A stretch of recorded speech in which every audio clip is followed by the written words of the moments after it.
ભગવાન ભોલેનાથ કી જય.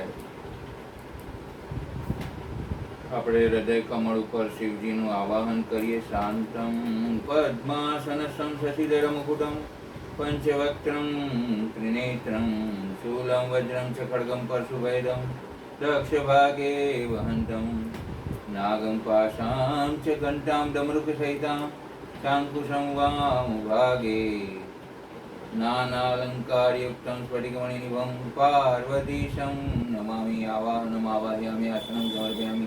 પાદ્યોપાદ્યं સમર્પયામિ. હસ્તેર્ઘ્યં સમર્પયામિ. પ્રાર્થનાપૂર્વક નમસ્કાર કરીશ્યામિ.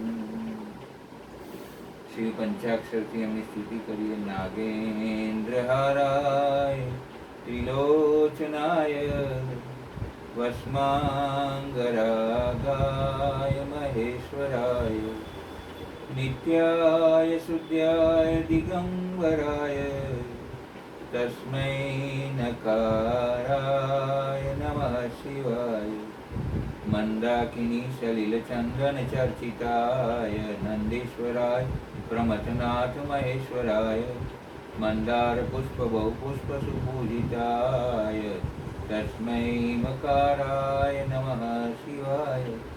શિવાય ગૌરી વદનાવૃજુંડ સૂર્યાય દક્ષાધ્વરનાશકાય શ્રીનીલકંઠાય વૃષધ્વજાય તસ્મૈ શિકારાય નમઃ શિવાય.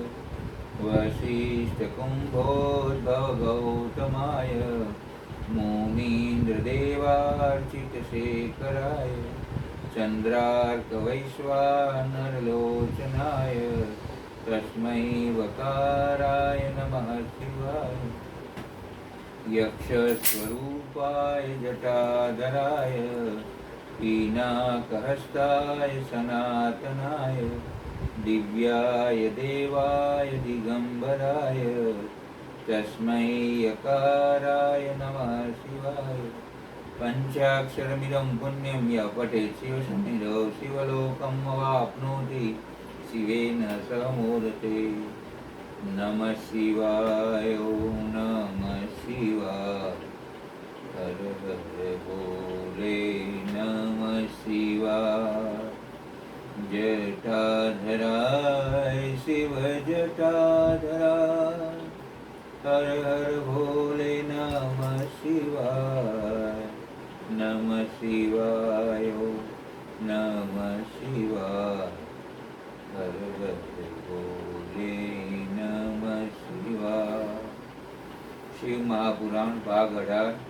શુભસ્ય શીઘ્રમ. પર્ણશાળા નજીક આવતા બેઉ મુક્ત થઈ ગયા. સુષ્મા ભદ્રાયુથી સહેજ પાછળ રહી ગઈ. વાગદાન પછી ભદ્રાયુ સાથેનો પ્રથમ અરણ્ય ગમને જાણે પ્રકૃતિ વધુ સૌંદર્યવાન દેખાય. એ જ વૃક્ષો, એ જ ધરતી, એ જ ભદ્રાયુની પર્ણશાળા પણ બહુ મોહક લાગી. આત્મીયતાની આટલી પ્રબળ અનુભૂતિ આ સ્થાન અને આ તપોવનમાં વિચરતા માનવ પશુ પંખી સાથે સુષ્માએ કદી અનુભવી જ ન હતી. ભદ્રાયુ સહેજ ઉપડતા પગે આગળ ગયો કે સુષ્માને લાગ્યું કે પોતે એકાંકી જેવી બની રહી છે, એટલે સાહજિકપણે તેણે કદમ વેગથી ઉપાડ્યા ને તે ભદ્રાયુની સાથે થઈ ગઈ. સામે બેઠેલ સાવિત્રી અને માયાએ આ જોયું. બચપણની ગાઢ મિત્ર સાવિત્રી અને માયાને આ ગમ્યું. આવ્યો બેટા. ફળોની જોડી પોતાના સમક્ષ મૂકતા ભદ્રાયુ તરફ જોઈ માયા બોલી. સુષ્મા નતમસ્તક ઊભી હતી. હા બા, બધાયને થઈ રહેશે એટલા ફળ લાવ્યો છું. ફળો લાવ્યા છીએ આમ કહે. તું ક્યાં એકલો વીણવા ગયો હતો? સુષ્મા પણ હતી. જો કેવી થાકી ગઈ છે.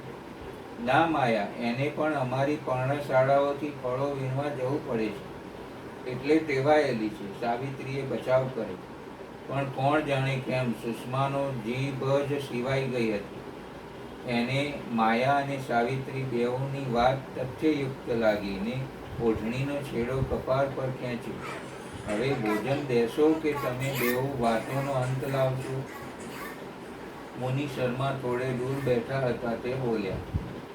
પધારો શર્માજી, ફળો આવી ગયા છે. કહી માયાએ કેળના પાંદડા પર મીઠા ફળો, દૂધ ને મધ મૂકી બેસવા ઘાસની વસ્ત્ર વીંટી ગાદલીઓ નાખી દીધી, જળપાત્ર મૂક્યા.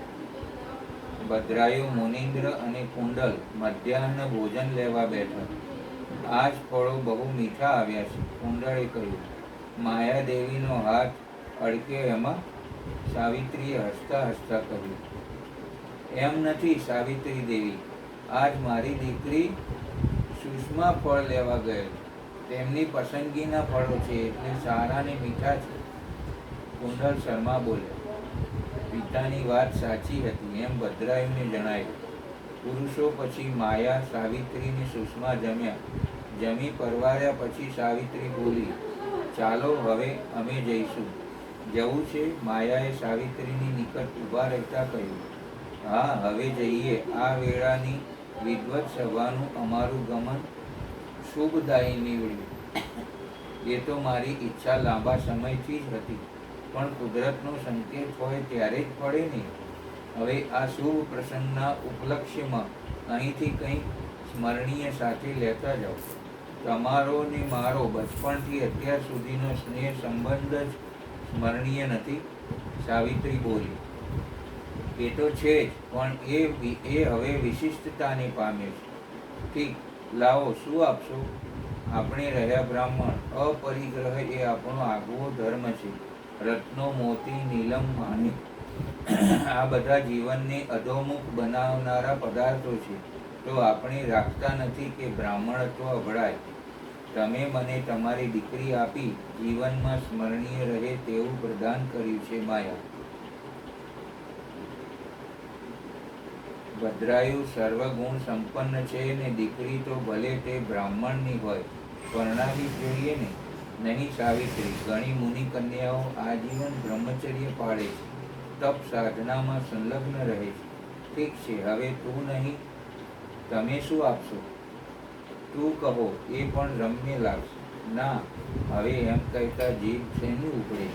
જો ગાઢ આત્મીયતા હોય તો એ તો છે જ. એથી તો તમે કંઈક સ્મરણીય આપવા ચાહો છો એ સ્વીકારવા તત્પર થઈશું ને. અને મારે જોવું છે કે એક મુનિ પત્ની એવું તે શું સ્મરણીય આપવા ચાહે છે.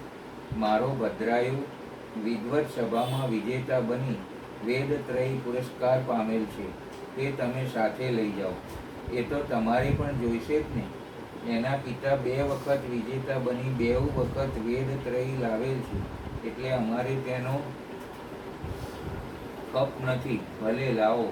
પોતાની માગણી સ્વીકાર્ય કરતા માયા હર્ષભેર પર્ણકુટીમાં ગઈ અને ચંદનના લાકડાના બાજોટ પર પડેલ રેશમી વસ્ત્રમાં વીંટાળે વેદત્રયી લાવી સાવિત્રીના નહીં, સુષ્માના હાથમાં આપી. ચાલો ત્યારે, તમે મારી સાથે સ્નેહ સંબંધ સમાપ્ત કર્યો. સાવિત્રી બોલી. કેમ? કમરે 2 હાથ ટેકવી માયા બોલી. વેદત્રયી તમે મને ન આપતા સુષ્માને આપી, તેથી. એ તો મારી દીકરી કરી એટલે એનો અગ્રહક માની આપી. સુષ્મા વેદ ગ્રંથો સાથે તમને સોંપું છું. હવે તો એ અમારી સુષ્મા ક્યાં છે? થોડા દિવસ માટે સંભાળવા લઈ જાઉં છું. બાકી એના પરથી અમારો હક ઉઠી ગયો. આપણા દેશના કેવા ઉજળા સંસ્કાર છે. પરંપરાથી લોહીમાં ભળી ગયેલા કે વાગદત્તા કન્યા સહજમાં પતિ ઘરની બની જાય છે, જાણે અજાણે પણ. લ્યો, હવે ચાલશો? તમારે વાતો ન ખૂટતી હોય તો કહો. માયાદેવીને કુંડલ શર્માને આપણી પર્ણશાળાએ પધારે. એ તો આવશે જ ને, સાવિત્રી બોલી ને સુષ્માની સામે જોતા તે પણ માતાની સાથે ચાલે.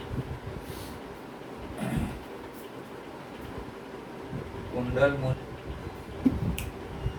એ તો આવશે જ ને, સાવિત્રી બોલીને સુષ્માની સામે જોતા તે પણ માતાની સાથે ચાલી. કુંડલ મુનિ અને મુનિન્દ્ર શર્મા આગળ થયા. માયાને સૌથી પાછળ ભદ્રાયુ. ચાલો, સંભાળીને જજો હો, માયાએ મુનિન્દ્ર શર્માને કહ્યું. કેમ, માર્ગે જાનવરનો ભો છે? ના, દૈત્યોનો.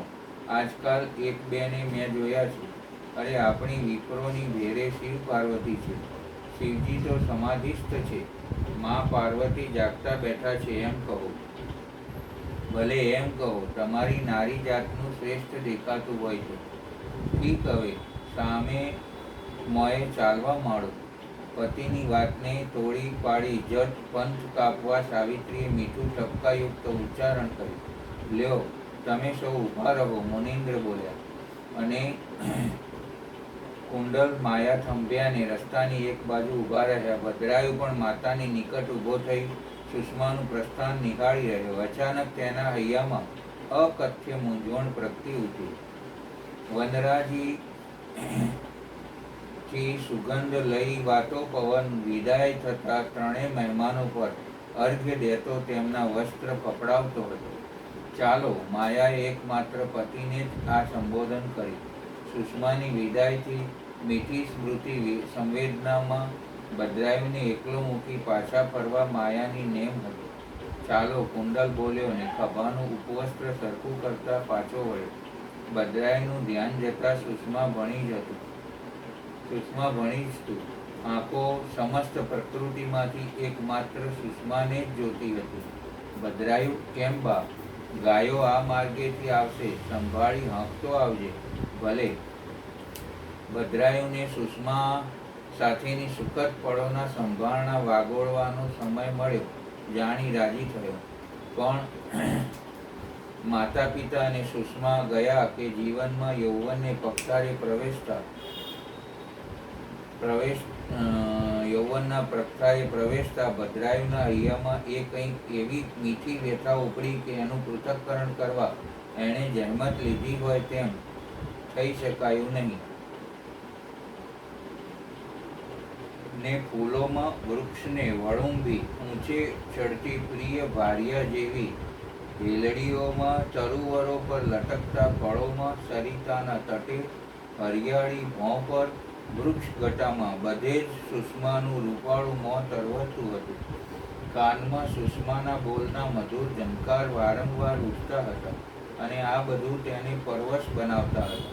સુષ્મા રોકાઈ હોત તો? તેવો મને પ્રશ્ન કર્યો તો હજુએ સાથે અરણ્યમાં ફૂલો વીણવા જાત. તેની હાથની નાજુક કરાંગુલીઓ ફૂલ છોડ પરથી ફૂલો ચૂંટતી વેળા કેવી સોહામણી લાગત, ને ફૂલછોડ પણ સુષ્માના સ્પર્શે કેવી રમ્ય લાગત. અરે, ફૂલછોડ ક્યાં, સુષ્માની પશ્ચાત ભૂમાં સમસ્ત પ્રકૃતિ જ મનોરમ્ય લાગત. યજ્ઞકુંડનો ધુમાડો હટાવતા હટાવતા તેને પરિશ્રમયુક્ત ચહેરો ને સાથ કેવા સોહામણા લાગત. અને આ ગાયો તો બધી તેના એક જ બોલે આશ્રમ ભણી આવતી રહે.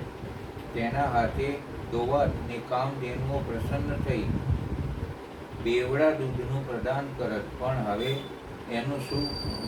એ શેનું બને? કેમ બને? સંયમ નિયમની પાળ ભેદી પ્રેમના વારીને સ્વચ્છંદી બનવું થોડું જ પોસાય? ત્યાં ગાયોના ગળાની ઘંટણીઓ, મધુર નિનાદ ને હિંહોરાનો સ્વર અરણ્યમાં લીંપાઈ રહ્યો. એણે આથમણી ક્ષિતિજે જોયું તો પગની ખરીઓથી ધૂળ ઉડાડતી પોતાની ગાવત્રીનું ઝુંડ આશ્રમ ભણી ધસમસ્યું આવતું હતું. ભદ્રાયુને આગેથી જોઈ જતા ગાયો હર્ષ કરી વાંભળી. ભદ્રાયુને સુષ્મા વિનાની પર્ણશાળાએ જવું ગમતું ન હતું, પણ ભાગેલા પગે ને હૈયે એ ગાયોના વૃંદની આગળ નહીં પણ પાછળ પાછળ ચાલ્યો. એ પર્ણશાળાએ આવ્યો ત્યારે પિતા સંધ્યાકાલીન યજ્ઞ આચરી રહ્યા હતા. મા મધ્યાહના વધેલા ફળની લૂછતી કેળના પાનમાં મૂકતી હતી. બા, ગાયો આવી. ભદ્રાયુએ આવીને કહ્યું. માયા તેની સાધમાં સુષ્માના વિયોગની સુરાવલી સાંભળી રહી મલકી. આવી ભાઈ. માયા ઉઠી, દરેક ગાયની પીઠ પર હાથ પસવારી પાસેની ગૌશાળામાં લઈ જઈ ઊભી રાખી દોહવા બેઠી. ભદ્રાયુ પિતા પાસે બેઠો. ગાયો દોહી સંયુક્તપણે યજ્ઞ આચરી ઊભા થયેલા પિતા પુત્રને માયાએ રાત્રિ ભોજન આપ્યું. ભદ્રાયુ જમી તારામંડિત આભ હેઠળ નિસર્ગની શોભા જોવા ઊભો, પણ મન પંખી દૂર દૂર મુનીન્દ્ર શર્માની પર્ણશાળાએ પહોંચી ગયું હતું. ગગન, દર્શન, આકાશગંગા, તારાઓ, નક્ષત્રો આ બધાનું અવલોકન જ્ઞાન એ પામી શક્યો નહીં. સુષ્મા બહુ દક્ષ ને રૂપાળી છે હો, માયા પતિને કહેતી હતી. એના શબ્દ નીરવ માત્રામાં બહાર સંભળાતા હતા. ભદ્રાયુએ સાંભળતો હતો. હા, સંસ્કારી માતા પિતાનું સંતાન કેવું જ હોય. બિચારા મોનિન્દ્ર શર્મા સીધા માણસ, એને તો યજ્ઞ યાગ આદિ ને કર્મકાંડ ભલા ને એ ભલો, બ્રાહ્મણોના જે લક્ષણ છે. સાવિત્રીને તો હું સારી પેટે ઓળખું છું, તમે ઓળખો છો.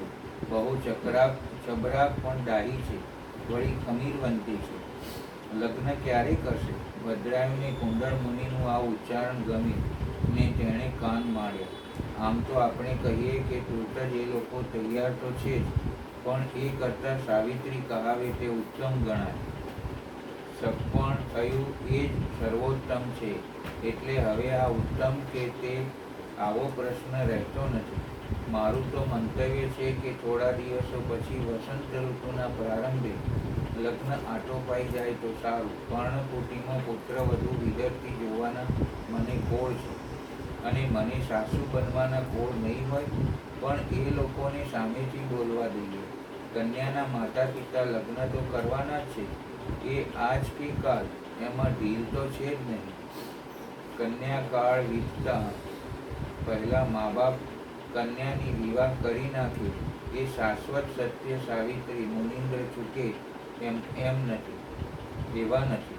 વળી આપણે તો ધન્ય છીએ કે પાર્વતીજીએ પોતે જ સામે ચાલી લગ્ન પ્રસંગમાં ઉપસ્થિત રહેવા વચન આપ્યું છે. હું શિવજીને નિવેદન કરી તેડી લાવીશ. અરે એ તો સમાધિ અવસ્થામાં છે, ક્યાંથી આવશે? પણ હું તેમના વિવાહમાં ગયો હતો ને, તેઓ મારા દીકરાના વિવાહ ટાણે ન આવે. તમે ક્યાં કૈલાસ જઈ જાનમાં જોડાયા હતા? તમે, હું ને સાવિત્રી તો હિમવાનને ત્યાં જ ઉપસ્થિત રહ્યા હતા. એટલે એ વાત ખોટી. બાકી પાર્વતીજી આવવાના છે એ નક્કી જ છે. ત્યાં એક ભીષણ હુંકાર સંભળાયો. વનરાય ડોલી ઉઠી, દિશાઓ જાણી કંપી ઉઠી. ચોમેર એ સાધના વિરામ પછી નિસ્તબ્ધતા છવાઈ ગઈ. હુંકાર સાંભળ્યો કુંડળ શર્મા બોલ્યા. હા, પાર્વતીજીનો હતો. આ પ્રથમવાર મેં સાંભળ્યું. દેવી વ્યથિત છે. પુરુષ દેવો વરદાન આપી દે છે ને પરિણામ નર નારી બેઉને ભોગવવા પડે છે. એ દૈત્યોનો જુલમ તેઓને સહેવો પડે. આ પીડાએ દેવી અસ્વસ્થ છે. મને લાગે છે પાર્વતીજી હવે બહુ સમય અકળામણ નહીં સહી શકે. શુંભ નિશુંભનો વધ કરે જ રહેશે. માયા, આ અવનિ પર નારી ન હોત તો વાત્સલ્ય ને પ્રેમનું અસ્તિત્વ જ ન હોત ને વિશ્વ પ્રેમના વાત્સલ્યના બળ પર જ ટકી રહી છે ને. માનો બાળક પર પત્નીનો, પતિ પર બહેનનો, ભાઈ પર પ્રેમ જ વરસી રહ્યો છે ને એ પ્રેમના બંધને જ ત્રિલોક બંધાઈ અસ્તિત્વ જાળવી રહ્યું છે.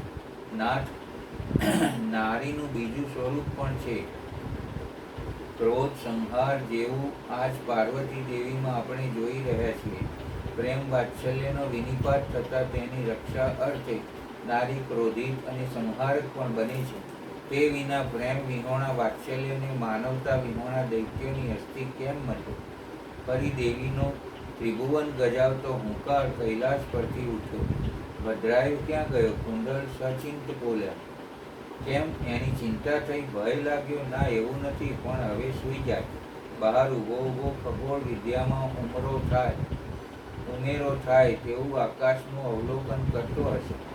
ભદ્રાયુ માતા પિતાની આ ચિંતા સાંભળી પર્ણકુટીમાં આવતો રહ્યો અને માતા પિતાને નમી દર્ભ પર પાથરેલા મૃત ચર્મની બિછાદ પર સુવા ગયો. 1, 2, 5 ને 15ને દિવસે કુંડળ શર્માને એક વૃદ્ધ મુનિપત્ની દ્વારા સમાચાર મળ્યા.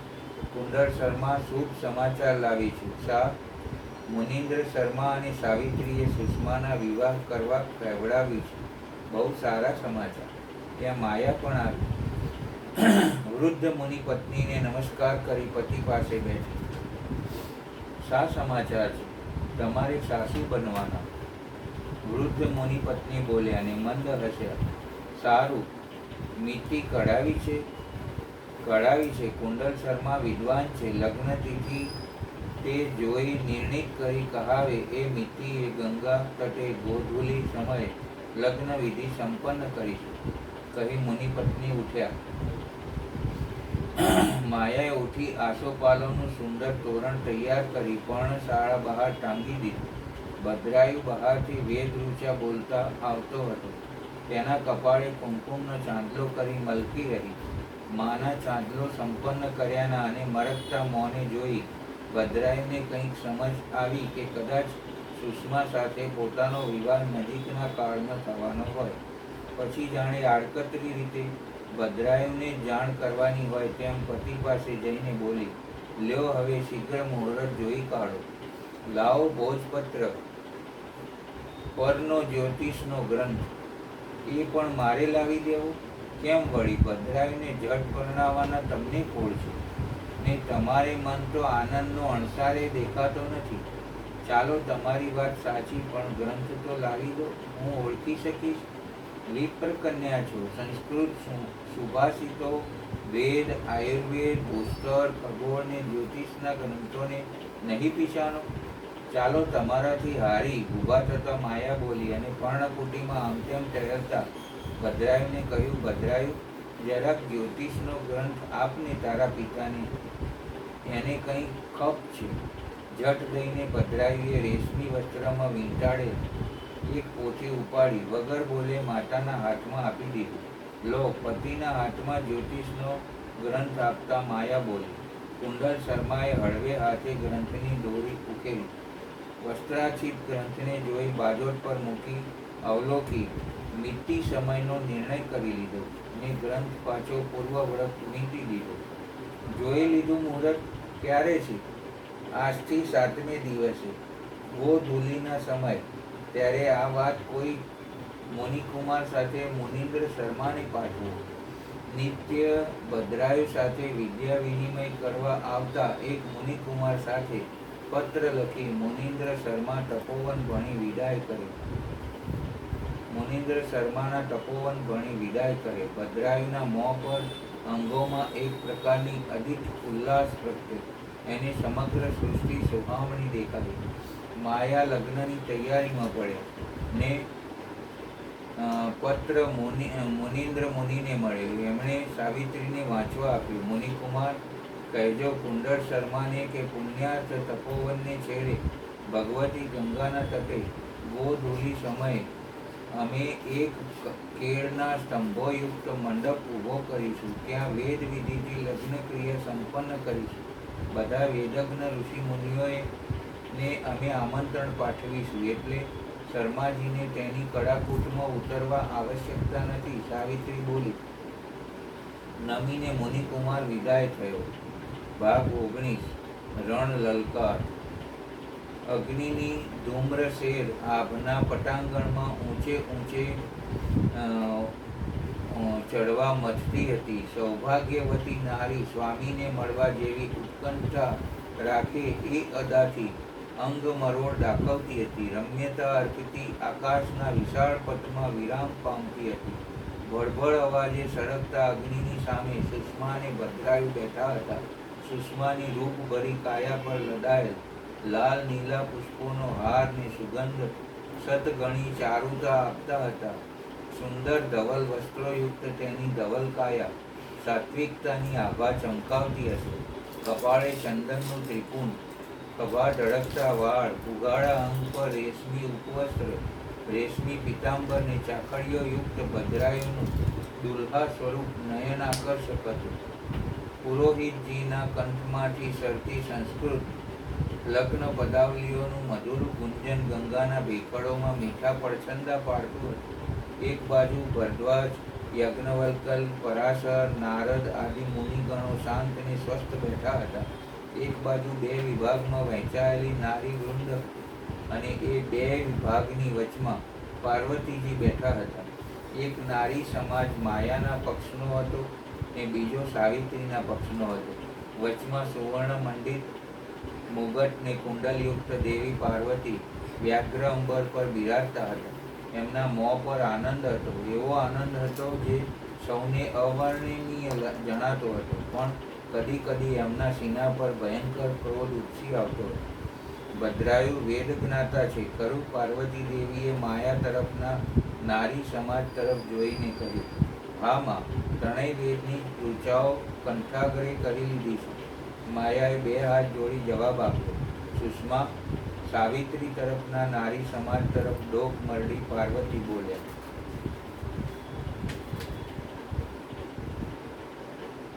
વેદ ભણી છે પાર્વતીજી, ઉપરાંત ખગોળ, ભૂસ્તર ને આયુર્વેદ વિદ્યાથી સંપન્ન બની છે. પુત્રીઓ વિદ્યા ભણે એ ઉત્તમ છે કે જેનાથી તેને કંઈક એવી કુમારી પ્રગટે કે હું પણ કંઈક છું. કહો કે પુરુષ સમોવડી. હા માયાદેવી. પુરોહિતનું ગાન મંદ પડ્યું. વિધિ પૂર્ણ થવા આવી હતી. વર કન્યાને પહેરામણી. પુરોહિતે સાથ દીધો. વિપ્રના અપરિગ્રહી સંતાનોને કંઈ પહેરામણી ન હોય માત્ર આશીર્વાદ. કુંડલ શર્મા બોલ્યા. હું પણ કુંડલ શર્માના કથન જોડે સંમત થાઉં છું ને સૌને અભ્યર્થના કરું છું કે ભદ્રાયુ સુષ્માને આશીર્વાદ આપો. ઋષિમુનિએ જળપાત્રોમાંથી જળની અંજલી લઈ વર કન્યા સામે છાંટણા ઉડાડી. કલ્યાણ હો, ધર્માભિમુખ હો, સંસ્કૃતિ વર્ધક કાર્યોથી સંપન્ન હો નો આશીર્વાદ આપ્યો. એનો સર્વત્ર ઘોષ ઉઠ્યો. ભદ્રાયુ સુષ્મા ચિરંજીવી રહો. મા પાર્વતી બોલે. દંપતી આ આશીર્વાદ સામે તમામને પ્રણિપાત કરી રહ્યા. અગ્નિ શિખાઓ વિલાવા માંડી. ત્યાં ધરતી પર ભીષણ પાદાઘાત થતા હોય તેવો શોર ઉઠ્યો અને થોડી વાર માથા પર શિંગડાવાળો, લાલ વસ્ત્રોની મોટી ગોળ આંખોવાળા ડરામણા બે દૈત્યો લગ્ન મંડપ બની દોડતા આવતા સૌએ જોયા. લગ્ન મંડપના કેળના સ્તંભો તોડતા એ બેઉ સુષ્મા ભણીને નારી વૃંદ તરફ દોડ્યા કે ભગવતી પાર્વતીની મુખ મુદ્રા ભીષણ બની ગઈ. તે ભયાનક હુંકાર કરી ઊભા થઈ ગયા. એ હુંકાર સાંભળતા દાનવના પગ ધરતી સાથે જડાઈ ગયા. હોશ ઉડી ગયા અને ચિત્રવત બની ઊભા અને હુંકાર ઉઠ્યો હતો તે નારી વૃંદ બની જોયું તો ત્યાં 18 ભુજાવાળા એક તેજોમય દેવી ઊભા હતા. તે ડણક દેતા એક સિંહ આવ્યો. તે પર દેવી બિરાજતા હતા. સિંહે છલાંગ મારી પગના પંજાના નહોરથી દૈત્યને મારી નાખ્યો. એના રક્તથી ધરતી ભીની બની. ઋષિમુનિઓએ ઊભા થઈ ચંડિકાની સ્તુતિ ગાઈ. દંપતી લડીને નમ્યા. દેવીએ ભીષણ હુંકાર કર્યો ને તેમના અંગમાંથી એક તેજ અગ્નિ વછૂટ્યું. એ તેજમાંથી દેવી કૌશિકી પ્રગટી મહાદેવીની સાથે રહ્યા. બેઉ દેવીઓ વાયુ ગતિએ ઉર્ધ્વગામી બની કે નારદજી બોલ્યા, બસ હવે દેવોને ઋષિઓનું કલ્યાણ થયું. હા, દેવી આજે શુંભ નિશુંભને મારવા ગયા. નવ દંપતીને ઉઠાવી જવા આવેલ દાનવોને જોઈ દેવીને સળગતો ક્રોધ સહી શકાયો નથી. યાજ્ઞવલ્કલ બોલ્યા, વર કન્યા પક્ષી હવે સુખેથી પોતપોતાના આશ્રમે જાય. ભારદ્વાજ મુનિએ આજ્ઞા આપી. માયા, તમે દેવીને લગ્ન સમારંભમાં તેડી લાવી ત્રણેય લોક પર મહાન ઉપકાર કર્યો છે. નારદજી બોલ્યા, હા, જો લગ્ન મંડપમાં આવી દાનવોને નારી હરણનો આ બનાવ નજરે ન જોયો હોત તો ક્રોધમાં તેઓ સળગી ઉઠા. જોકે દાનવો શુંભ નિશુંભ વરદાનધારી તો છે જ, ભલે ને રહ્યા, પણ મહાદેવી પાસે કોઈ જ વરદાનધારી અમાનુષિક કૃત્યો ન આચરી શકે એ નક્કી. દેવો દેવાંગનાઓ બિચારા સ્વર્ગ છોડી દાનવોના ભયે પર્વતની ગુફામાં વસે છે ને પકડાયા તેટલા દેવો દાનવોની સેવા કરે છે. હવે એ બધું નિર્મૂળ થશે. બોલો મહાદેવી પાર્વતીની જય. સૌએ જયનાદ કર્યો ને એના પડઘા વહેતી ગંગા નદીની ભેખડોમાં ઉઠ્યા. ત્યારે મહાકાલી શુંભ નિશુંભના નગરે જઈ પહોંચ્યા હતા અને નગરની બહાર એક રમ્ય ઉદ્યાનમાં એક સુંદર સ્વરૂપ ધરી વીણામાં મીઠા ગાન આલાપી રહ્યા હતા. એમના નિવાસનો સમિયાનો રત્નોના તોરણયુક્ત હતો. સાથે પરિચારિકાઓ અપરૂપ હતી. સુગંધિત જળ છંટકાવ યુક્ત દેવીનું નિવાસસ્થાન દેવ દાનવ માનવ બધા માટે આકર્ષક હતું. વીણાના મધુર ઝંકાર, મૃદંગ ને તાનપુરાનું સંગાત એ ત્રિવેણી સાથે ભળતું દેવીનું મીઠું ગાન ને નિરાળું રૂપ અવની પરની અલૌકિકતાને થઈ પડ્યું. જતા આવતા સૌ દાનવો એ જ સોચતા જતા હતા, ઓહો, નગર બહાર ઉદ્યાનમાં શું એક સ્વરૂપવાન નારી આવી છે. શા એના રૂપ છે, કદી જોવામાં નથી આવ્યા. અરે એ તો ઠીક, પણ એની પરિચારિકાઓના રૂપ, એના વસ્ત્રો, અલંકાર, ઉચ્ચારણ ને અંગ મરોડ જોયા. પરિચારિકાઓના પગમાં જે નુપુર છે એવા નુપુર દાનવ પત્નીએ પહેર્યા તો શું જોયાય નહીં હોય. આ મંડ જુઓ, ખબર પડી લાગે છે એટલે મુઠ્ઠીઓ વાળી દોડતા આ બાજુ આવી રહ્યા છે. હા, બેઉ શુંભ નિશુંભના ખાસ સેવક, યથેચ્છ વિહરવા વાળા. એ કંઈ આવી સ્વરૂપવાન નારી જે નગરને પાદરે જ ઉતરી છે, એને જોયા વિના ને એનું સામીપ્ય અનુભવ્યા વિના રહે? જુઓ, વીણાનો ઝંકાર કાને પડતા જ થંભી ગયા. ના ભાઈ ના, સંગીતને અને એને સાવ સાત ભવનું વેર. એ તો નારીના રૂપ પી રહ્યો છે. જુઓ ને, બેઉ બાઘા જેવા બની ઊભા છે. હા, શુંભના મોંમાંથી તો લાળો પડવા માંડી. એટલે આવા તે સંગીત, વીણા, તાલ, લય આ બધાની શી ગતાગમ ખરી વાત છે. ને જુઓ તો આ બે કાનમાં કંઈક એકબીજા હળવેથી વાતો કરવા માંડ્યા. હા, અને આ દોડ્યા પણ ખરા. સામે મંડ બે દોડ્યા નગરની ભીતર અને શુંભ નિશુંભ પાસે આવી નમીને બોલ્યા, સ્વામી, આપના ચરણે એક વાત વિદિત કરવા આવ્યા છીએ, કરો. આપણા નગર બહાર એક એવી દિવ્ય અંગોવાળી અતુલનીય રૂપાળી નારી આવી છે કે જેનો જોટો ત્રણેય લોકમાં મળવો દુર્લભ છે. એનું મોં ચંદ્રમા જેવું ધવલ ને ક્રાંતિયુક્ત, લાલ પરવાળા જેવા હોઠ, કાળો કેશકલાપ, કાળી ભમ્મર બે મોહક આંખો, રેશમી વસ્ત્રો ને સાવજ નવીનતમ અલંકારોથી ભૂષિત છે. તે વીણા સાથે એવું તો મધુર ગાન ગાય છે કે એની પાસે આપે જીતેલ અપ્સરાઓના ગાનની કોઈ વિષાદ નથી. ચંડ બોલ્યો, આપની પાસે સ્વર્ગ છે, કામધેનુ ગાય છે, ઉચ્ચૈ શ્રવા અશ્વ છે, ઐરાવત છે, કલ્પવૃક્ષ છે, પારિજાતક વૃક્ષ છે, બ્રહ્માનું અદ્ભુત વિમાન છે, કુબેર પાસેથી મેળવેલ પદ્મ નામે નિધિ છે, વરુણનું શુભ છત્ર છે, કદી ન કર્મા એવા કમળની માળા આપની પાસે છે, યમરાજના ભયંકર દંડ પર આપનો અધિકાર છે, મેનકા, પ્રભૃતિ, ઉર્વશી, રંભા, તિલોત્તમા આદિ અપ્સરાઓ તમારી સેવા કરી રહી છે. મનોહર રત્નો છે, પણ આ ત્રણેય લોકમાં અજોડ રૂપવતી સ્ત્રી આપની પાસે નથી. ચંદે કહ્યું. સુગ્રીવ પાસે બેઠેલા અનુચરને શુંભે કહ્યું, આજ્ઞા મહારાજ, તું દૂત બનીને સુંદરી પાસે જા અને તેને બુદ્ધિપૂર્વક સમજાવી અહીં લઈ આવ. મધુરતા અને નમ્રતા સાથે તેને મારા અતુલિત બળ, પરાક્રમ, ઐશ્વર્ય આ બધા વિદિત કર. શુંભને નમી સુગ્રીવ નગર બહાર ભગવતી પાસે આવ્યો ત્યારે દેવી વીણા વાદન મૂકી સિંહારૂઢ થયા હતા. તેની સામે જઈ પ્રણામ કરી ઊભો રહ્યો. કોણ તમે? દેવીએ પૂછ્યું. જેનાથી ત્રણ લોકમાં કોઈ અજાણી નથી એવા શુંભ નિશુંભનો હું સેવક છું. આપનું આગમન જાણી આવ્યો છું.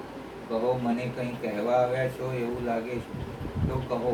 આપને વિદિત તો હશે કે મારા સ્વામીનું શાસન ત્રણેય લોક પર છે.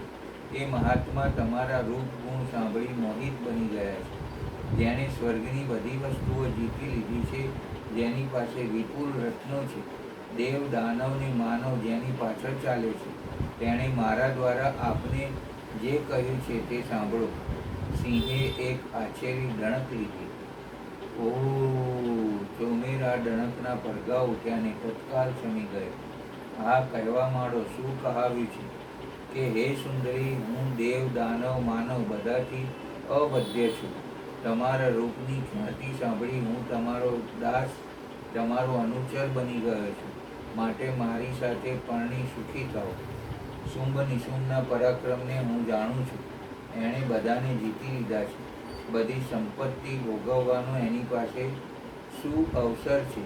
તે પણ કામદેવની મૂર્તિ જેવો રૂપાળા છે. 32 શુભ લક્ષણવાળા છે. દેવ, માનવ કે દાનવ કોઈ એમને મારી શકે તેમ નથી. આ વાત પણ હું જાણું છું. આ બધું સાંભળીને તો હું એમને જોવા અહીં આવી છું. જેમ રત્ન પોતાની શોભા વધારવા સુવર્ણ પાસે જાય, તેમજ હું પતિ પસંદ કરવા સારું હિમાલયથી અહીં આવી છું. મેં માનવોને દેવો પર દ્રષ્ટિ દોડાવી, પણ કોઈ મને પસંદ આવ્યા નથી. અત્યંત સુંદર કહેવડાવાવાળા રાક્ષસને, ગાંધર્વોને પણ હું જોઈ ચૂકી, પણ બધાના હૃદય પર શુંભ નિશુંભનો આતંક છવાયેલો છે. આથી શુંભને જોવા અહીં આવી છે. ત્યારે મારા સ્વામીને શું કહું? સુગ્રીવ બોલે, તેમને એકાંતમાં કહેજો. એકાંતમાં? હા, આ ગુપ્ત વાત છે. બીજું કોઈ ન હોય ત્યારે એમ કહેવું. રાજન, તમે બળવાનોમાં પણ અત્યંત બળવાન છો. સુંદરતામાં અદ્વિતીય સુંદર છો. તમે દાની, ગુણી, શૂરવીર, બધી વિદ્યાઓમાં પારંગત, વિજયશીલ અને બધી વિદ્યાઓમાં પારંગત, વિજયશીલ, કુશળ, તેજસ્વી, ઉત્તમ કુળમાં ઉત્પત્તિ, બધા રત્નોમાં ભોગતા, સ્વતંત્ર અને સમૃદ્ધિશાળી છે. તમારો આ પ્રભાવ મને જ્ઞાત થઈ ગયો છે. હું કોઈને પણ પતિ બનાવવા ચાહું છું. આ વાત સત્ય છે, પરંતુ દાનવરાજ, મારા વિવાહમાં એક અડચણ છે. પૂર્વકાળે બાલ્ય અવસ્થામાં બાળ સ્વભાવવશ એક પ્રતિજ્ઞા લેવાઈ ગઈ છે. બાળપણમાં સમવયસ્ક સખીઓ સાથે ખેલતા એક પ્રતિજ્ઞા લેવાઈ ગઈ છે કે મારા જેવું પરાક્રમ ધરાવવાવાળા વીર સમ્રાંગણમાં મને જીતી લેશે, તેને બળાબળને જાણી હું તેને મારો પતિ બનાવીશ. આથી રાજન, તમે મારી આ પ્રતિજ્ઞા સાંભળી મારી સામે લડવા આવો અને મને બળપૂર્વક જીતી તમારા મનોરથોને પૂર્ણ કરી લો.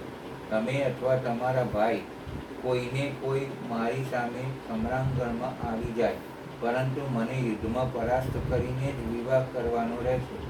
મહાકાળી બોલી રહ્યા, અરે સુંદર મુખવાળી, જેણે ઇન્દ્ર સહિત બધા દેવોને જીતી લીધા છે, તેની સામે યુદ્ધ કરી જીતવાની આશા રાખે છે. ત્રણેય લોકમાં કોઈ એવું નથી કે જે શુંભને જીતી શકે. પૂરું જાણ્યા સમજ્યા વિના કોઈ વચનનું ઉચ્ચારણ કરવું જોઈએ નહીં. પોતાના અને સામેના બળને જાણીને જ વાત કરવી જોઈએ. ત્રિલોકના અધ્યક્ષ શુંભ તમારા પર મોહિત થઈ જવા કારણ તમને આ પ્રાર્થના કરે છે. તમે એના મનોરથને પૂર્ણ કરો. મૂર્ખતાપૂર્ણ સ્વભાવ ત્યાગી મારી વાતનો આદર કરી તમે શુંભ અથવા નિશુંભ કોઈની પત્ની બની જાઓ. તમે તેની પાસે નહીં જાઓ તો રાજા શુંભ ક્રોધ કરી અન્ય ઘણા દૂત મોકલશે, ને દૂત બલાભિમાની છે. તે તમારી ચોટી પકડી બળપૂર્વક તમને શુંભ પાસે ઉપસ્થિત કરી દેશે. આ વાત નિશ્ચિંત છે, એટલે દુસ્સાહસ ત્યજી મારી વાત માની શુંભ પાસે ચાલવાની કૃપા કરો.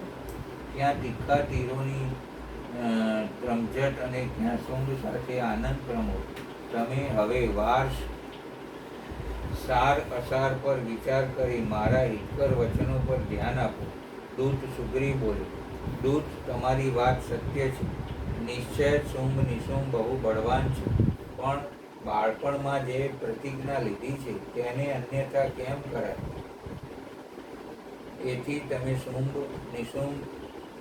તમે નિશુંભ અથવા એથી અધિક બળવાન શુંભને કહી દો કે યુદ્ધ કર્યા વિના કોઈ મારો સ્વામી બની શકશે નહીં. માટે મને જીતી પાણી ગ્રહણ કરી લે. હું અબળા હોવા છતાં યુદ્ધ કરવાના વિચારથી અહીં આવી છું. તેનામાં શક્તિ ગ્રહણ કરી લે. તેનામાં શક્તિ હોય તો વીર ધર્મનું પાલન કરે, અને જો મારા ત્રિશૂળથી ડરતા હોય તો પાતાળ ભાગી જાય. દૂત પાછું શુંભ નિશુંભ પાસે કર્યો ને કહ્યું, મહામતે, હું એ સ્ત્રી પાસેથી જ આપની સમક્ષ આવી રહ્યો છું. એ અબળા છે કે પ્રબળા એ જ મને તો સમજાતું નથી.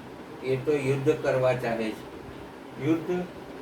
હા, તે કહે છે કે બાળપણમાં મેં પ્રતિજ્ઞા લીધી છે કે જો મને પરણવું હોય તો તારા સ્વામી આવી યુદ્ધમાં મને હરાવી પાણી ગ્રહણ કરે. આવી પ્રતિજ્ઞા?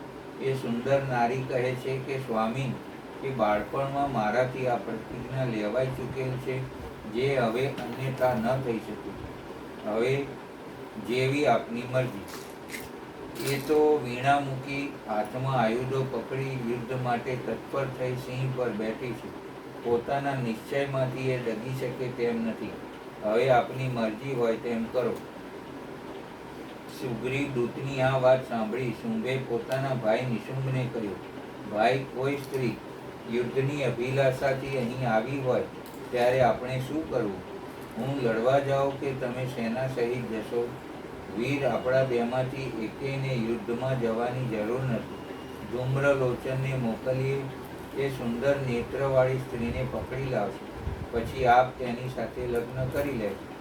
અને શુંભે પાસે જ બેઠેલા ધૂમ્રલોચનને કહ્યું, ધૂમ્રલોચન, તમે જાઓ અને એ સ્ત્રીને પકડી અહીં લઈ આવો. એના રક્ષક દેવ, દાનવ, માનવ ચાહે તે હો, બધાને મારી નાખો. એની રક્ષક એક કાલી દેવી છે, એને પણ મારી. એ કોમળ અંગોવાળી સુંદરીને અહીં કુશળતાપૂર્વક લાવજો. સ્વામીના કદમોમાં શિર ઝુકાવી સૈન્ય લઈ ધૂમ્રલોચન ચાલી નીકળે. 60,000 રાક્ષસોને લઈ દેવી જ્યાં ઉપવનમાં બિરાજતા હતા ત્યાં આવ્યો અને એકાકી એમની સમીપ જઈને બોલ્યો, મહાભાગ્યવતી દેવી, સાંભળો, શુંભ તમારા માટે તમસી રહ્યા છે. તેને નીતિશાસ્ત્રનું બરાબર જ્ઞાન છે, એથી જ એણે તમારી પાસે દૂત મોકલ્યો. રસભંગ ન થઈ જાય એ ડરથી સ્વયં તમારી પાસે આવતા ડર અનુભવે છે. દૂતે અહીંથી જઈ કંઈક ઉલટા સુલટી વાતો રજૂ કરી છે, એથી એમના મન પર કાળી ઘટાઓ છવાઈ ગઈ છે. એથી જ વિશાળ સેના સાથે હું તમારી સેવામાં ઉપસ્થિત છું. ત્રિલોકને જીતનારા શુંભના તમે પટરાણી બની જશો ને સુખ ભોગવવાનો શું અવસર હાથમાં આવે છે તેને જતો ન કરો. દીર્ઘ ભુજાઓવાળા મારા સ્વામી શુંભ અતુલિત બળવાળા છે, માટે મારા વચનો પર વિચાર કરો. ધૂમ્રલોચન બોલી ચૂપ થઈ ગયો કે ભગવતી કાલી નિકટ આવીને બોલે, નીચ, તું તો કોઈ નટ લાગે છે. મિથ્યા મનોરથોને હૈયામાં રાખી તું બકવાસ કરી રહ્યો છે. તને પરાક્રમીને સૈન્ય સાથે અહીં શુંભે યુદ્ધ કરવા મોકલ્યો હોય તો યુદ્ધ કર. દેવી ક્રોધિત બની ગયા છે. તેઓ શુંભ નિશુંભ કે તારા સિવાય અન્ય જે બળવાન હોય તેને બધાને મારી પોતાને ધામ જગદંબા સીધાવી જવા માગે છે. ક્યાં પ્રચંડ મૂર્ખ શુંભ અને ક્યાં વિશ્વને વિમોહિત કરવાવાળી ભગવતી જગદંબા. આ બેઉનો વૈવાહિક સંબંધ સર્વથા અસંભવિત છે. શું ક્યાંય અતિ કામાતુર હોવા છતાં સિંહણ શિયાળને, આથણી ગદર્ભને, સુરભી ગાય સાધારણ સાંઢને પોતાના પતિ બનાવે ખરી? તું જા અને શુંભ નિશુંભને કહે કે અમારી સાથે યુદ્ધ કરે ને કાં તો પાતાલમાં ચાલ્યા જાય. કાલીના આ વચન સાંભળતા ધૂમ્રલોચનની આંખો ક્રોધથી લાલ થઈ ગઈ ને કાલી તરફ જોઈ બોલે, દુર્દેશે, તને આ તારા મતવાલા સિંહને જીતી આ સ્ત્રીને લઈ હમણાં મારા મહારાજ પાસે જઈશ, અન્યથા તીખા બાણોથી તેને મૃત્યુના મુખમાં નાખીશ. મૂર્ખ, ધનુષ્ય ધારણ કરવાવાળા પુરુષોને એ ધર્મ નથી કે બકબક કરે. તું તારી પૂરી શક્તિ લગાવી બાણો ચલાવવાનું ચૂકીશ નહીં. દેવી કાલીના આ વચન સાંભળી ધૂમ્રલોક એક દ્રઢ ધનુષ્ય હાથમાં લીધું ને દેવી પર બાણ વર્ષા આરંભી.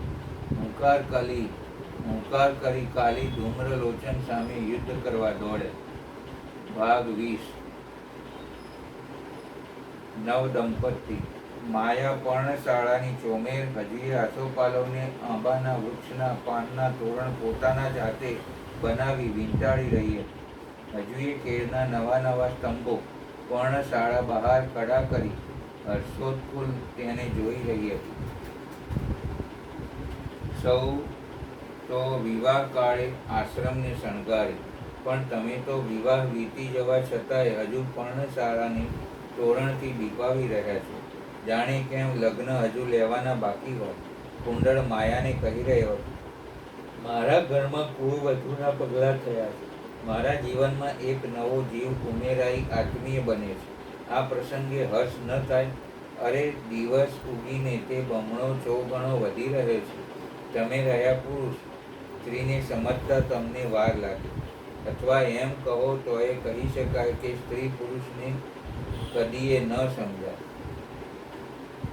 હા, કદાચ એ વિધાન પણ સત્ય હોય, કારણ કે નારીને જ નારી સમજી શકે. એટલે સુષ્મા તમને અને તમે એને સમજી આ આશ્રમને રોજ રોજ કેળ, આસોપાલવ, આમ્રફળ, મોગરો, ગુલાબ, ચંપો, ચમેલી, જુઈ, કેવડો, કેતકી આ બધાથી શણગારી રહો છો. કદાચ એ પણ સાચું બની રહો. સુષ્મા આવ્યા પછી તમારી વાણી પણ કાવ્યમય બની ગઈ છે. વહુના પગલાં થતાં કઈ સાસુનું ઉચ્ચારણ કાવ્યમય ના બને? ઠીક, ત્યારે ચાલો હું પણ તમને આશ્રમને સુશોભનો યુક્ત બનાવવામાં મદદ કરું. રહેવા દો, ગૃહ સુશોભનનું કાર્ય નારીઓ માટે નિર્મિત છે, પુરુષોને આવડે જ પણ નહીં. હું પરણીને આવ્યો ત્યારે તો તમે આ પર્ણશાળાની આટલી શણગારી ન હતી. ભૂલી ગયા? ભીતર કરોળિયાના જાળા બાજ્યા હતા તે કોણે સાફ કર્યા? ગૌશાળા કોણે બાંધી? દધી મંથનના સાહિત્યો કોણે વસાવ્યા? બાગ કોણે વાળ્યો? પાણી ભરવાના ઘડા, વાસણો આ કોણ લાવ્યું? હશે નહીં નિશ્ચયાત્મક કહો કે હું બોલી તે સત્ય છે. ત્યાં પાનેતર વીંટી સુષ્મા એક કટોરામાં મધ લાવી, કુંડલની સમીપ મૂકી. પ્રસન્નતાથી એ મધપાત્ર હાથમાં લઈ કુંડલ માયાને કર્યું. આ મધ ક્યારે આવ્યું? બદરાયું લાવ્યું. ના સુષ્મા, તેમના મહિયરથી સાથે લાવ્યા છે. એક ગળો ભરીને છે. કુંડલ મધ પ્રશાન કરી રહ્યો. માળા તોરણ ટાંગવાનું કાર્ય પૂર્ણ કરી પ્રાંગણમાં હળદર કંકુના સાથિયા પૂરવા બેઠી. રૂપાળી તરંગુલીઓથી ધરતી માતાના અંક પર સુંદર સ્વસ્તિકો રચી રહી. સ્વસ્તિક બહુ મંગલપ્રદ છે, માટે તો રચું છું. નવવધૂના ઈષ્ટ સારું. જે વર વધુને દેવી પાર્વતીના આશીર્વાદ સાંપડ્યા છે એના ઈષ્ટમાં ને મંગલતામાં ખામી શી હોય? એ તો કરું છે, પણ મહાદેવી જાણે સુષ્મા ભદ્રાયુને આશીર્વાદ આપવા માટે જ સંભી રહી યુદ્ધમાં પરવર્યા હોય. ખરેખર તો એવું જ લાગે છે. સાંભળ્યું છે શુંભ નિશુંભના છકનગરમાં ગયા છે કે શુંભ નિશુંભને પડકાર્યા છે. તો એ સત્ય જ હોય. જગદંબા એમને અણીને જ જંપશે, ત્યારે જ એમના ક્રોધ ઉતરશે. જોતા ન હતા, વારંવાર હુંકાર કરી બેસતા હતા. નારીઓની દાનવોના હાથે થતી દુર્દશા કેવી દેવી વિકલ હતા. ભદ્રાયુ ક્યાં ગયો? એ વયો આવે જુઓ ફોટો લઈને. કુંડલ એકના એક દુલ્હા પુત્રને જોઈ આનંદ વિભોર બની રહ્યા. બાજોડ જેવી પહોળી છાતીવાળો, અજાન બાહુ, વિશાળ લલાટવાળો ભદ્રાયુ લાંબી ડંપો ભરતો પર્ણશાળામાં પગ મૂકતો હતો. આવે બેટા? કુંડલે પૂછ્યું. હા પિતાજી. ફળો વીણવા ગયો. વીણી લાવ્યો? સાથીઓ પૂરતી માયા બોલી. હા બા. સુષ્મા બા દાંતમાં પાનેતરનો એક છેડો દબાવી માયા પાસે આવી ઊભી રહેતા સુષ્મા આજ્ઞા સાંભળવા ઊભી. તેની સામે મરકતે મૂકી માયા મીઠા કંઠે હળવેથી બોલી. તમારા સસરાને કેળના પાંદડામાં ફળ ને દૂધ મધ એ તો તમે હમણાં અલ્પાહારમાં આપ્યું છે. ફળો મીઠા હશે તો મધનો બહુ કપ નહીં પડે. સારું, ને ભદ્રાયુને પણ ફળો પીરસી દો. આવું સાસુ કહી બેસશે તો એકાંતે પતિ સાથે મીઠી વાતો કરવાનો લાહવો જતો રહેશે. એ ખ્યાલે દ્રાસકો અનુભવતી સુષ્મા એક સાસરાને ફળો પીરસવાની આજ્ઞા સાંભળી રાજી થઈ. ડબે પગે કેળનું પાન અને બિછાદ નાખી દીધા કે માયા બોલી.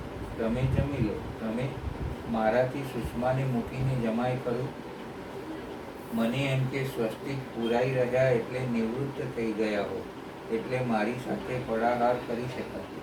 ના, તમે જમી તપોવનમાં સૌને કહી આવો કે અમારે ત્યાં ભદ્રાયુના વિવાહના ઉપલક્ષમાં લઘુ શિવકથાનું આયોજન છે, માટે સૌ પધારે. સારું, હું ત્યાં ગાયો માટે થોડું ઘાસ વાઢી આવું. ઠીક. કુંડળ જમવા બેઠો. સુષ્માએ સસરા માટે સુંદર ને સ્વાદિષ્ટ ફળો તથા દૂધ મૂક્યું. સ્વસ્તિક પૂરી માયા ગાયો સારું ઘાસ લેવા ગઈ. કુંડળ શર્મા જમીને તપોવનમાં ઇંધન આપવા નીકળી. ઘરમાં નવ વર વધુ બે જ રહ્યા. વડીલોની ગેરહાજરી જણાતા લજ્જા ઉડી વરાળ થઈ.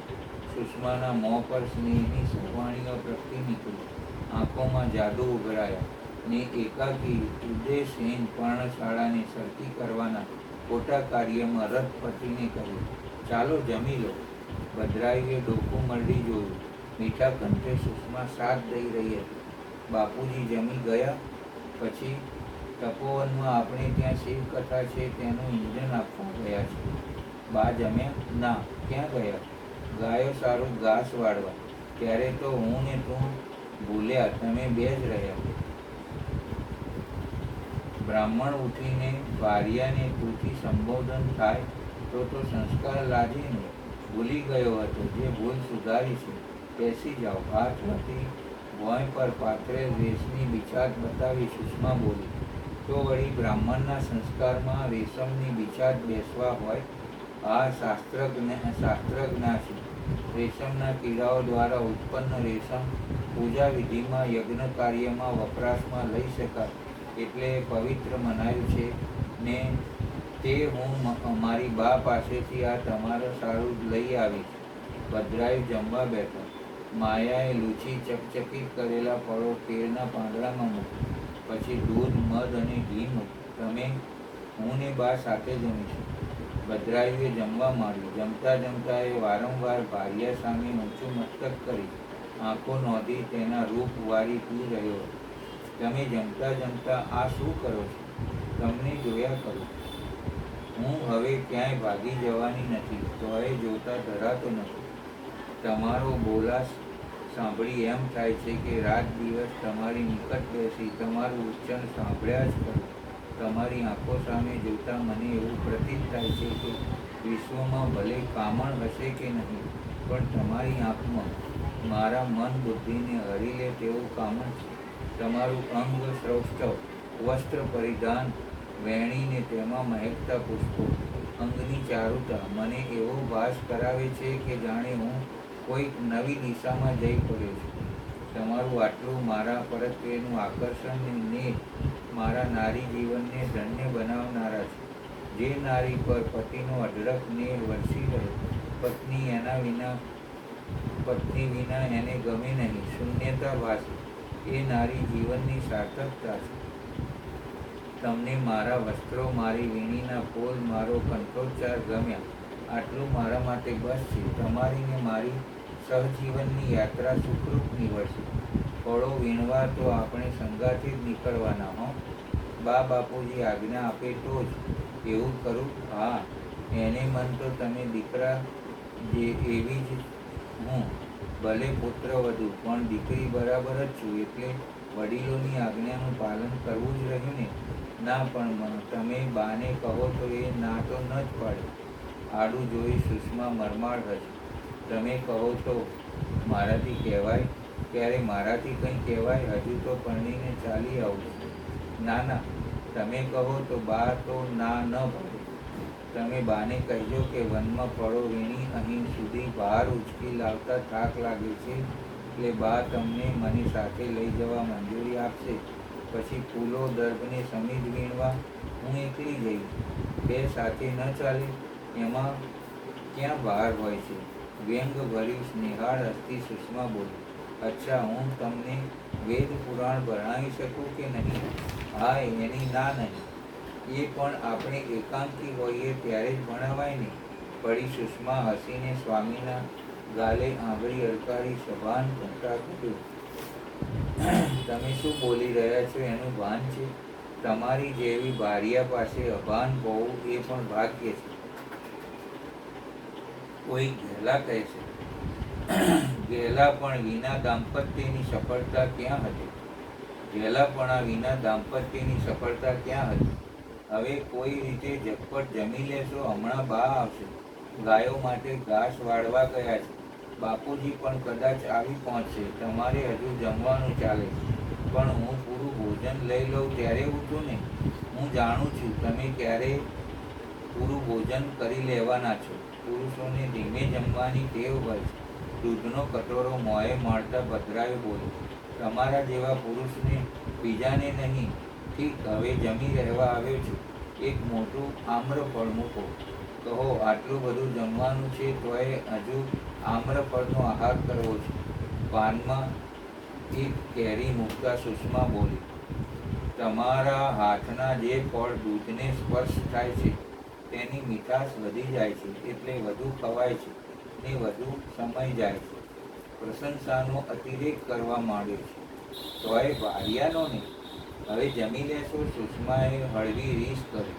જમ્યા પછી કંઈ તમે મારી સામે ચંદ્રમા જેવા રૂપવાળું મોં લઈ થોડા જ બેસવાના ને વાતો કરવાના હતા? કહો જોવું. અરે હું તો અહર્નિશ તમારો સંગાત સેવી વાતો ક્યાં કર્યા કરું છું, તો પણ આટલી બધી મારી આતુરતા? કોણ જાણે, મને બધું જ સુષ્મામય દેખાય છે. સુષ્મા ઘાસનો ભારો અપ દઈ ભોંય પર પછાડતા માયા બહારથી બોલી, લો બા આવ્યા, બોલાવે છે, હું જઈશ. મેં જમી લીધું, ઉઠો ત્યારે, કહી સુષ્મા પર્ણશાળા બહાર માયા પાસે આવી. તમારા સસરા આવ્યા છે? બેઠા હશે વાતોના તડાકા દેવા કોક આશ્રમે. આપણે ક્યાં જમી લઈએ? આપણે જમી લઈએ. ભદ્રાયુએ જમી લીધું? હા, જમીને આ ઉઠ્યા. હાથમાં લૂછતા ભદ્રાયુ પર્ણશાળા બહાર ઊભો ઉત્તરીય વિનાના અર્ધ ઉગાડા દેહ પર વસંતનો મીઠો પવન ઝીલતો હતો, પણ એની આંખો સુષ્મા બની જતી. આપણે જમી લઈને પછી આમ્રફળની ચીરોનો પ્રસાદ કરી મૂકજો. રાત્રે લઘુકથા પછી વહેંચવા જોઈશે ને? કરીશ. ચાલો જમી લઈએ. સાસુ વહુ પર્ણશાળામાં બેસી મીઠા ફળો, દૂધ, મધ ને ઘી જમ્યા. તે કુંડલસરમાં તપોવનમાંથી પાછા આવ્યા. જઈ આવ્યા? માયાએ પતિને પૂછ્યું. હા, બધે જ. ઠીક, હવે લઘુકથા કોણ વાંચશે? તમે કહો ને. કહો તે વાંચે. આજે તો મારે નવો ચીલો પાડવો છે કે લઘુ શિવ કથા અલકનંદા બહેન વાંચશે. હા, આપણી જોડેના આશ્રમવાળા વિદુષી બહેન વાંચશે તો કંઈક નવું પણ હશે, કારણ કે તેમનો બધો પરિવાર શિવ ભક્તો છે. લો, હું તેમને આ સારું વિનંતી કરી આવું. માયાદેવી ગયા. ભદ્રાયુ અને સુષ્મા રાતની કથા માટે ચંદનનો બાજોટ, પૂજાનું સાહિત્ય, પુષ્પ, દર્ભ, ઘી, મધ, કંકુ, શ્રીફળ, જળ આ બધું એકત્ર કરવા લાગ્યા. ત્યાં માયા પાછા આવી ગયા. સાંજ પડી ગયો. ગાયો આવી. માયાએ ગાયો દોહી. પ્રસાદ પછી બધાને એક એક કટોરો દૂધ આપવા ઢાંકી રાખ્યું. ધરતી પર અંધકાર ઢોળાયો. વસંતનો શીરો પવન અવની પર વાયુના વીંઝણા ઢોળવા માંડ્યો કે તપોવનના મુનિઓ, મુનિપત્નીઓ અને મુનિકુમારો કુંડલ શર્માના આશ્રમે આવવા લાગ્યા. જય શાંભ ના અવાજે તપોવન ગાજી રહ્યું. સ્વચ્છ દર્ભના આસન પર અલકનંદા હાથમાં પોથી લઈ ઘીના દીવાના અજવાળે પંચાક્ષર મંત્રનું મહાત્મય વાંચવા માંડ્યો. દેવકી નંદન શ્રી કૃષ્ણે એક વેળા પરમ શિવ ભક્ત ઉપમન્યુને પૂછ્યું, હે જ્ઞાનના મહાસાગર, આપના મુખે હું પંચાક્ષર મંત્રના મહાત્મ્યનું વર્ણન સાંભળવા માંગુ છું. એટલે જિજ્ઞાસુ શ્રી કૃષ્ણ પ્રત્યે ઉપમન્યુ બોલ્યા, કૃષ્ણ, પંચાક્ષર મંત્રના મહાત્મ્યનું વિસ્તારપૂર્વક વર્ણન તો 100 કરોડ વર્ષમાં પણ થઈ શકે તેમ નથી. એથી સંક્ષેપમાં એનો મહિમા સાંભળો. વેદમાં અને શૈવાગમમાં બેઉ જગ્યાએ તો મંત્ર સમસ્ત શિવ ભક્તો માટે બધા અર્થનો સાધક કર્યો છે. આ મંત્રના અક્ષર તો થોડા છે, પરંતુ એ મહાન અર્થથી સંપન્ન છે. તે વેદનું સાર તત્વ છે. મોક્ષ દેવાવાળો છે. શિવની આજ્ઞાથી સિદ્ધ છે. સંદેહ શૂન્ય છે. શિવ સ્વરૂપ વાક્ય છે. તે નાના પ્રકારની સિદ્ધિઓથી યુક્ત દિવ્ય લોકોના મનને પ્રસન્ન અને નિર્મળ કરવા વાળો, સુનિશ્ચિત અર્થવાળો તથા પરમેશ્વરનું ગંભીર વચન છે. આ મંત્રનું મુખ વડે સુખપૂર્વક ઉચ્ચારણ થાય છે. સર્વજ્ઞ શિવજીએ બધા દેહધારીઓને સારાય મનોરથની સિદ્ધિ માટે આ ઓમ નમઃ શિવાય મંત્રનું પ્રતિપાદન કર્યું છે. આ આદિ મંત્ર બધી વિદ્યાઓ મંત્રોનું બીજ મૂળ છે. જેમ વડના બીજમાં મહાન વૃક્ષ છુપાયેલું છે, તેમ અત્યંત સૂક્ષ્મ હોવા છતાં પણ આ મંત્રને મહાન અર્થથી પરિપૂર્ણ સમજવો જોઈએ. ઓમ આ એકાક્ષર મંત્રમાં ત્રણેય ગુણોથી અતીત, સર્વજ્ઞ, સર્વકર્તા, ધૃતિમાન, સર્વવ્યાપી પ્રભુ પ્રતિષ્ઠિત છે. ઈશાન આદિ જે સૂક્ષ્મ એકાક્ષર રૂપ બ્રહ્મ છે તે નમઃ શિવાય આ મંત્રમાં ક્રમશઃ સ્થિત છે. સૂક્ષ્મ 5 અક્ષરના મંત્રમાં પંચ બ્રહ્મ રૂપધારી સાક્ષાત ભગવાન શિવ સ્વભાવતઃ વાચ્ય વાચક ભાવથી બિરાજમાન છે. અપ્રમેય હોવા કારણ શિવ વાચ્ય છે અને મંત્ર તેનો વાચક છે. શિવ અને મંત્રનો આ વાચ્ય વાચક ભાવ અનાદિકાળથી ચાલતો આવે છે. જેમ આ ઘોર સંસાર સાગર અનાદિકાળથી પ્રવૃત્ત છે, એ જ પ્રકારથી સંસારથી છેડાવાવાળા ભગવાન શિવ પણ અનાદિકાળથી નિત્ય બિરાજમાન છે. સંસારથી છોડાવાવાળા ભગવાન શિવ પણ અનાદિકાળથી નિત્ય બિરાજમાન છે. જેમ ઔષધ રોગોનું સ્વભાવતઃ શત્રુ છે, એ રીતે ભગવાન શિવ સંસાર દોષના સ્વાભાવિક શત્રુ મનાયા છે.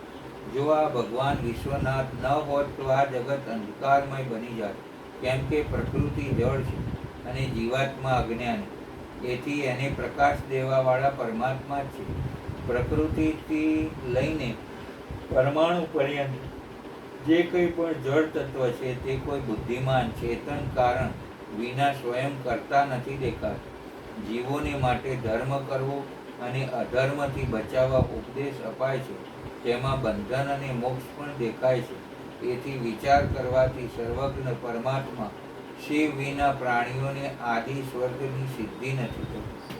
જેમ રોગી વૈદ્ય વિના સુખથી રહિત બની ક્લેશ ઉઠાવે છે, તે જ રીતે સર્વજ્ઞ શિવનો આશ્રય ન લેવાથી સંસારી જીવ નાના પ્રકારના ક્લેશો ભોગવે છે.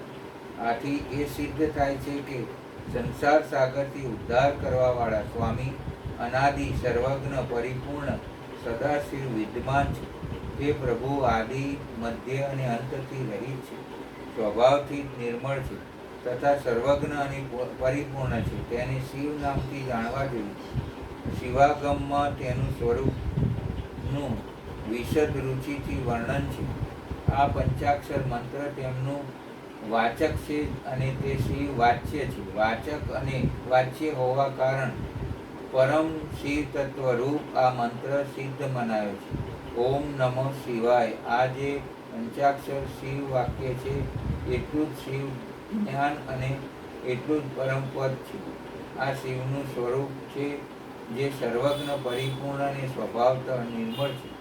જે સમસ્ત લોકો પર અનુગ્રહ કરવાવાળા છે તે ભગવાન શિવ જૂઠી વાત કેમ કરી શકે?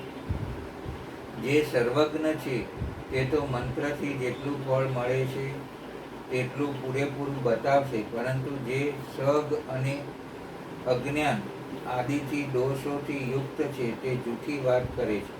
તે રાગ અને અજ્ઞાન આદિ દોષ ઈશ્વરમાં નથી, એથી ઈશ્વર કેમ જૂઠું બોલી શકે? જેનો બધા દોષોથી કદી પરિચય થયો નથી, તે સર્વજ્ઞ દિશા શિવજીએ નિર્મળ વાક્ય પંચાક્ષરનું પ્રણયન કર્યું છે. તે પ્રમાણભૂત છે, તેમાં સંશય નથી. એથી વિદ્વાન પુરુષો ઈશ્વરના વચન પર શ્રદ્ધા રાખે. બોલો શિવ પાર્વતીની જય. જપ કથા પૂરી થતાં સૌએ જપનાદ ઝીલી લીધો. પછી ખભે રેશમી ઉપરનું નાખી સુષમાના સાથે ભદ્રાયુ ગ્રંથ અને શિવના વિગ્રહની પૂજા કરવા બેઠો. શિવ નવદંપતિને જોડાજોડ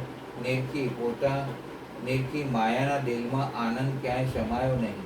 તપોવનમાં મુનિઓ મુનિપત્નીઓ આ સોહામણું દ્રશ્ય નિરખી રહ્યા. અલકાનંદાએ હાથમાં ઘંટડી લઈ વગાડી અને દંપતીએ એક એક હાથે આરતી હાથમાં પકડી ઉતારીને આશકા લઈ નમ્યા. સૌએ આશકા લીધી. માયા જાતે સૌને પ્રસાદ વહેંચવા ઉઠ્યા. એટલા સમયમાં મુનિપત્નીઓએ શિવ સંકીર્તન કર્યું ને પછી સૌ વિદાય થયા. પૂજાની સામગ્રી ગ્રંથ બાજોટ બધું સુષમાએ પૂર્વવત મૂક્યું. ત્યારે મધરાત થવા આવી હતી. કુંડળ શર્મા તો તપોવનમાં નિમંત્રણ આપવા ઘૂમેલ, તેથી થાક્યા પાક્યા નસકોરા બોલાવતા હતા. હે પાર્વતી કહી માયા પણ બિછાના પર જઈ સૂઈ ગઈ. પતિ પત્ની એકલા જાગતા રહ્યા. ભાગ 21 યોગ, જે હવે પછીના આપણા ભાગમાં લઈશું. અહીંયા કથાને આપણે વિરામ આપીએ છીએ. નમઃ શિવાય, ઓમ નમઃ શિવાય, હર હર ભોલે નમઃ શિવાય. જટાધરાય શિવ જટાધરાય, હર હર ભોલે નમઃ શિવાય. નમઃ શિવાય, ઓમ નમઃ શિવાય, હર હર ભોલે નમઃ શિવાય. ભગવાન ભોલેનાથ